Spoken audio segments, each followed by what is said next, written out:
রাগ করলা, বল বিসমিল্লাহ, বল সুবহানাল্লাহ। আরেকবার কস সুবহানাল্লাহ। রাগ করলি?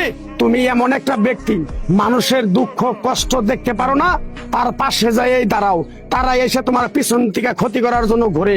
কথাটা ঠিক নেবে? ঠিক ঠিক। রাগ করলা?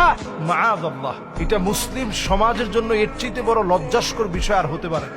আমরা এখন দেখতে পাচ্ছি যে হয়তো কোনো গণক, সে গণ্ড মূর্খ, তার কোনো জ্ঞান নেই, পাপিষ্ট নরাদম সে, তার এই কথা ভাইরাল হওয়ার পরে এখন কেন আমাদের সবার বলতে হবে রাগ করলা, বল বিসমিল্লাহ, বল সুবহানাল্লাহ।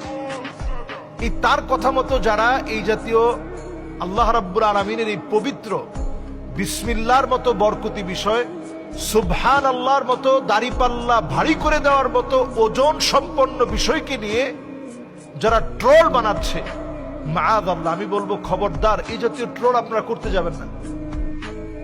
একজন গণকের কাছে স্বাভাবিকভাবেই যদি আপনি যান, গমন করেন, নবী আলাইহিস সালাতু ওয়াস সালাম বলছেন, মান আতা কাহিনান আও আররাফান ফাসাদ্দাকাহু বিমা ইয়াকুল ফাকাদ কাফারা বিমা উনজিলা আলা মুহাম্মদ সাল্লাল্লাহু আলাইহি ওয়াসাল্লাম।